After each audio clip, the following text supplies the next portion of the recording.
as we take you around the globe on the world news. Diamond 88.7 FM, Ilorin, your shining supreme station.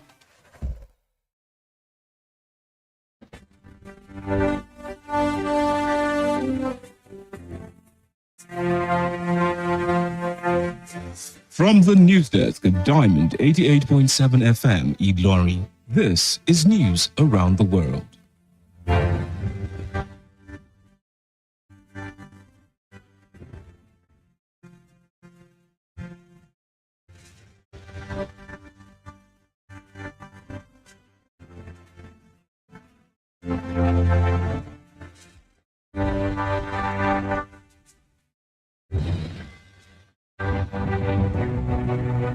In the headlines,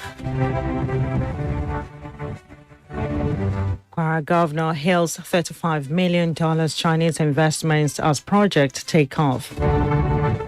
Ifelodun local government imposes 24-hour curfew across Urago district. Governor Soludo dismisses traders' insecurity claims over Monday market closure. Police fire tear gas as protesters over demolitions at Lagos Assembly. Moving on to the foreign scene, Trump warns Iran to strike nuclear deal or face harsher U.S. attack. In business news, Discos generated 208.78 billion naira revenue in November 2025. In entertainment news, Angela Okore reportedly arrested over cyberbullying allegations involving Mercy Johnson. From the world of sports, CAF considers tighter rules on goalkeepers' towel after AFCON controversy. Good evening and many thanks for joining us for news across the world on Diamond 88.7 FM Ilorin. I am OMONIKE BABATUNDE. You can listen to us via our website at www.diamondfm.net or watch us live on Facebook of Diamond 887 FM. You can also download the app on Play Store, Diamond 887 FM. We'll bring you details of the news after this break. Let's go away, please.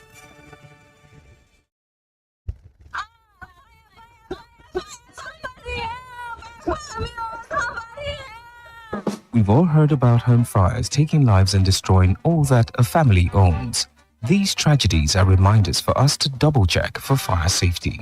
Make sure your home has properly installed and working smoke alarms. Practice a fire escape plan. Never leave cooking food unattended for long. Teach children never to hide but leave if there's a fire. Switch off all electrical appliances when not in use. In cases of fire, remember, the most important thing to do is to protect lives first. This message is reaching you from Diamond 88.7 FM, Ilorin.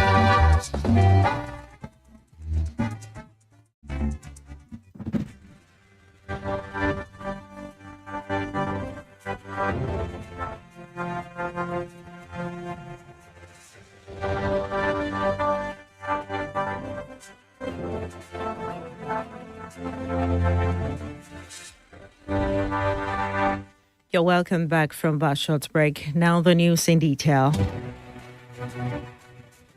Kwara State Governor Abdurrahman Abdurrazak has expressed excitement over two Chinese investments valued at about $35 million, describing them as a major boost to the state's industrialization and economic growth drive. According to a statement by the governor's chief press secretary, Rafiu Ajakai, Kang Company Limited has completed and commenced operation of a $20 million lithium processing plant in the state, employing over 300 workers, mostly indigenous. The firm is also setting up a pharmaceutical company worth more than $15 million aimed at producing infusion and injectable products to address shortages in our area.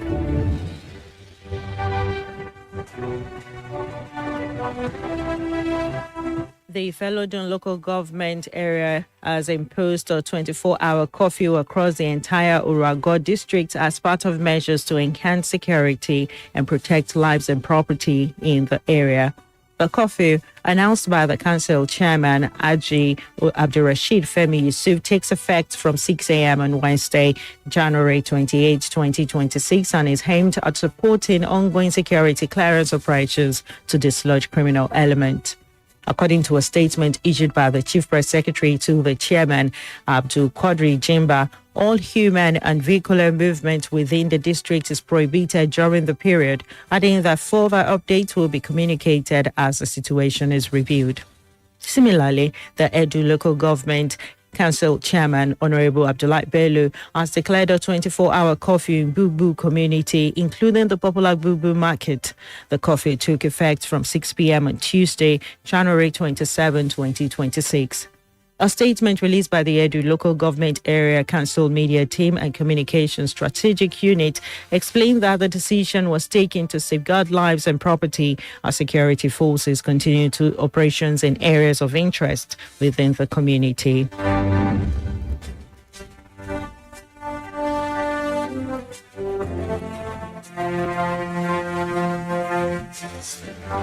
Anambra State Governor Chukwuma Soludo has described as delusional claims by some traders at the Onitsha main market that insecurity prevents them from opening their shops on Mondays, insisting that the sit-at-home order in the state ended in 2023.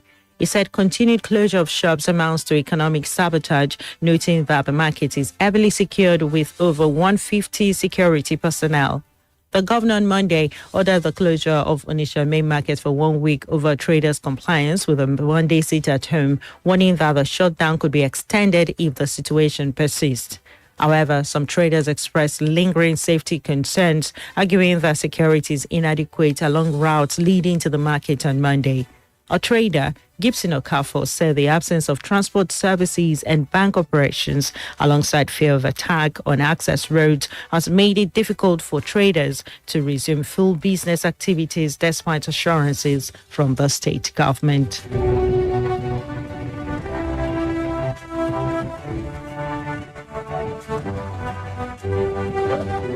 Promise for security. He promised so, but only what he will do, because some people are coming from Mbo, Asaba, all over around. Try to put security around those places so that they will come to market. Because we don't see security men and the transporters, they can never try to come to main market. They have to put everything in order so they will have the way to come. But the security, government promised us that. That's the voice of a trader, Gibson Okafor, as he expressed a lingering safety concern, arguing that security is inadequate along routes leading to the market on Mondays.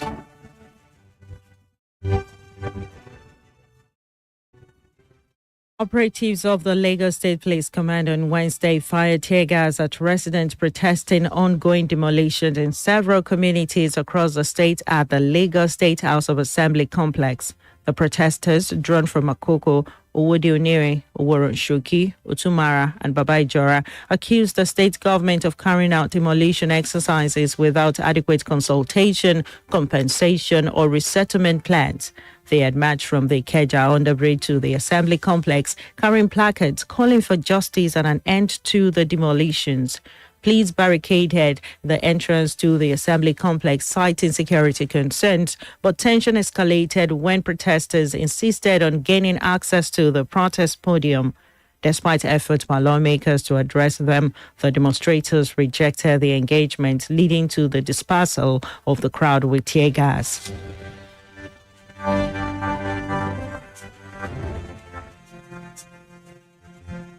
Edo State Governor Monday Okpebolo has called for a thorough legislative investigation into Nigeria's persistent power outages and recurring national grid collapses. The governor made the call in Benin during an interface with the members of the House of Representatives Ad hoc Committee on Power Sector Reform and Expenditure, stressing that stable electricity is critical to economic growth.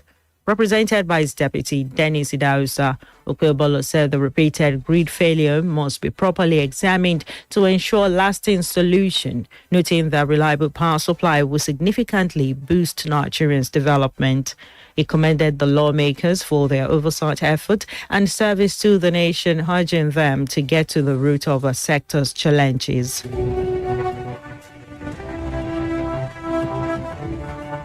The Osun State Local Government Service Commission has approved the deployment of 5 heads of local government administration HLAs to new duty posts as the political struggle over control of council areas in the state continues to deepen.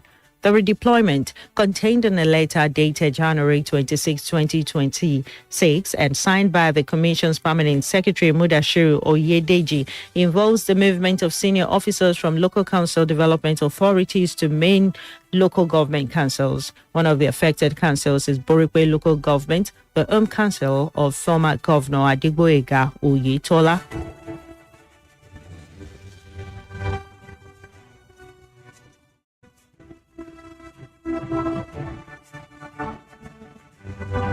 Toyin Ojora Saraki, wife of the former Senate President Bukola Saraki, has announced the burial arrangement for her late father, Adekunle Ojora, stating that the respected businessman and traditional title holder will be laid to rest in Lagos. Ojora, the Otumba of Lagos and Lisa of Ife, died on Wednesday at the age of 93, with the family confirming his passing in a statement expressing gratitude to God for a life well lived. According to Toyin Ojora Saraki, the burial will be conducted in Lagos in accordance with Islamic rites.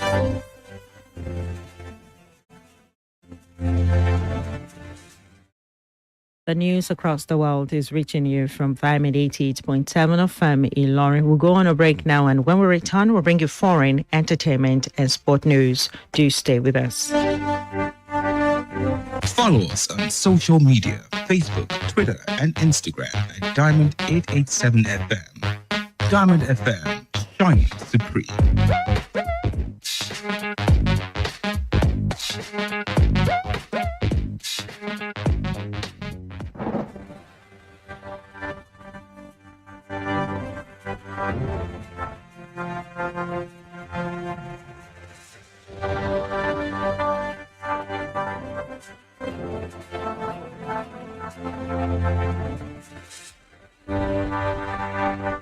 You're welcome back from that break. You're still listening to news across the world, reaching you from Diamond 88.7 FM in Ilorin. Now we move on to the foreign stories. U.S. President Donald Trump on Wednesday urged Iran to negotiate a new nuclear deal, warning that failure to do so will result in a far more devastating U.S. military strike. In a social media post, Trump said time was running out for Tehran to agree to a deal that would ensure Iran does not acquire nuclear weapons. Trump, who withdrew the United States from the 2015 nuclear agreement during his first term, recalled that a previous warning to Iran was followed by a U.S. military strike in June. He also said a U.S. naval armada led by the aircraft carrier USS Abraham Lincoln was heading towards the region, a claim confirmed by U.S. officials who said the warship had arrived in the Middle East. Iran responded defiantly, saying it was open to dialogue based on mutual respect, but will respond like never before if attacked.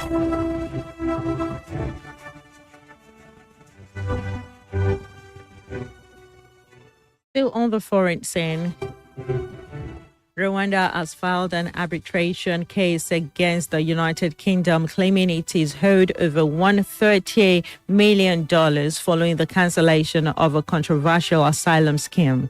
The East African nation submitted its case to the Permanent Court of Arbitration in Hague, alleging that Britain breached the 2022 Migration Partnership Agreement.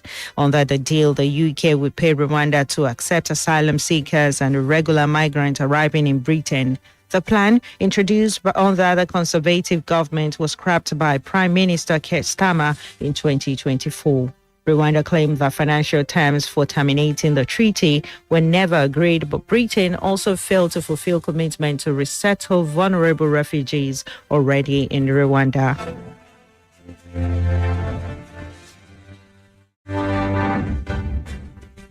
That ends our foreign news, and up next is our business news. Diamond FM, business news.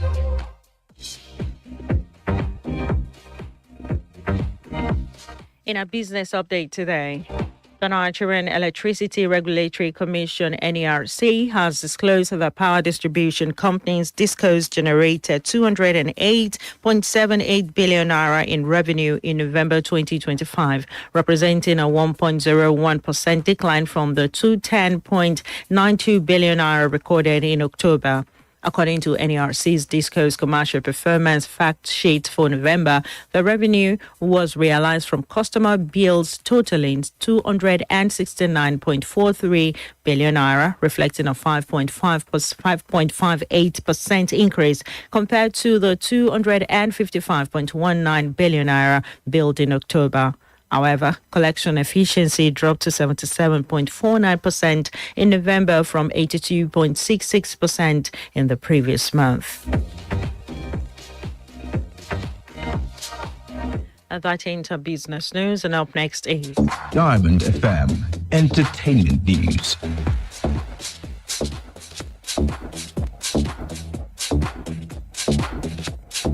In our entertainment news.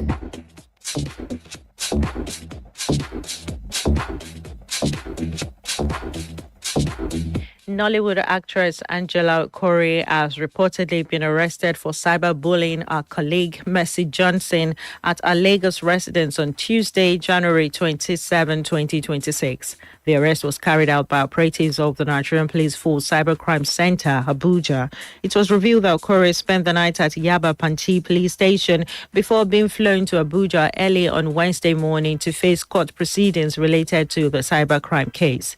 The incident followed Mercy Johnson's announcement a week ago that cyberbullying directed at her and her family would no longer be tolerated in 2026.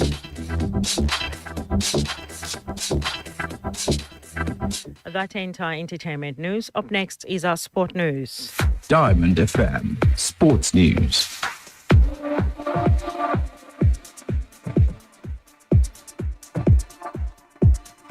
The president of the Confederation of African Football CAF Referee Committee, Olivia Safari, has hinted that regulations guiding the use of towels by goalkeepers may be reviewed following controversy at the recent African Cup of Nations in Morocco.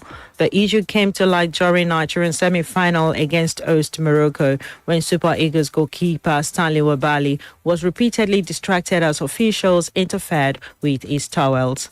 The situation escalated in the final involving Senegal and Morocco, with Senegal goalkeeper Edouard Mendy facing similar interference from ball boys, stewards and players, including Ashraf Hakimi. Speaking to newsmen, Safari said organizers must address the issue, stressing that towels are not part of goalkeepers' official equipment and should be removed if used in a way that undermines fair play.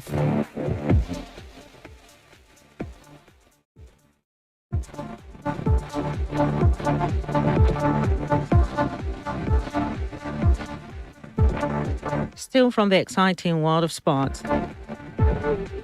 Atalanta manager Rafael Palladino has expressed confidence in Super Eagles forward Ademola Lookman's ability to quickly return to top form after his return from the African Cup of Nations in Morocco. Speaking ahead of the UEFA Champions League clash against Union Saint-Gilloise, Palladino revealed that the Nigerian international has rejoined the team brimming with motivation. Palladino, however, the Nigerian international will need time to regain his best form for Bergamo club, but praised his mentality and readiness to contribute whenever ready. He, however, hinted that the Nigerian international could start against the Belgian side, as Atalanta will need a win to keep their hopes of automatic qualification for the round of 16 alive. Starter, we'll see. Maybe, maybe not. Like him, everyone is available, he revealed.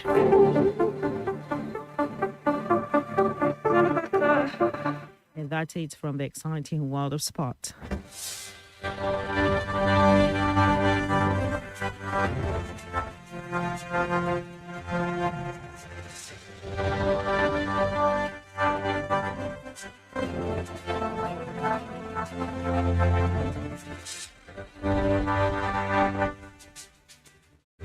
With that, we've come to the end of news across the world. But before we go, here's a recap of the major highlights. Para governor hails $35 million Chinese investment as project takeoff. Ifelodun local government imposes 24-hour curfew across Orago district. Governor Soludo dismisses traders' insecurity claims over Monday market closures. Police fire tear gas at protesters over demolitions at Lagos Assembly. On the foreign scene, Trump warns Iran to strike nuclear deal or face harsher U.S. attack. In business news, Discos generated 208.78 billion naira revenue in November 2025. In entertainment news, Angela Okore reportedly arrested over cyberbullying allegations involving Mercy Johnson. From the world of sports, CAF considers tighter rules on goalkeepers' towel after AFCON controversy. Well, today in history.